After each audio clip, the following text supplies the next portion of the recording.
ဒါကတော့မုတ်စိမ်းပေါင်းမုတ်ပေါင်းစသဖြင့်အမျိုးမျိုးခေါ်ကြတယ်ပေါ့နော်ကျမတို့စီမှာတော့မုတ်ပေါင်းလို့ခေါ်တယ်ပေါ့ကျမရန်ကုန်ရောက်သွားတဲ့အချိန်မှာတော့မုတ်စိမ်းပေါင်းလို့ခေါ်တယ်လို့သိရတယ်ပေါ့နော်သူကတော့ဒီလိုမျိုးစောင်းရာစီနက်နက်ခင်းနေမှာတော့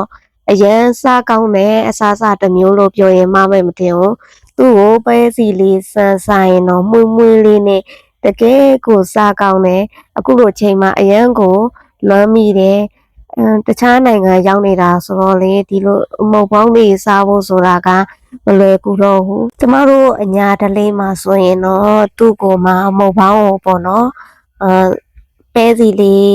စမ်းပြီးတော့စားတယ်ဒါမှမဟုတ်နှမ်းစီလေးပေါ့နော်ဒါမှမဟုတ်ကြက်သွန်ပြူစီချက်လေးဖြစ်ဖြစ်ဒီလိုလေးစမ်းစားရင်ကိုမနက်စာတစ်ခုအဖြစ်စားတယ်အရန်လည်းရတာရှိတယ်အရန်လည်းစားကောင်းတယ်ပြီးတော့အကျော်လေးတွေနဲ့လည်းစားတယ်ပေါ့နော်မုတ်ပေါင်းကိုတော့ဒီလိုမျိုးအခဲလိုက်ကြီးလည်းပေါင်းတယ်ဒါ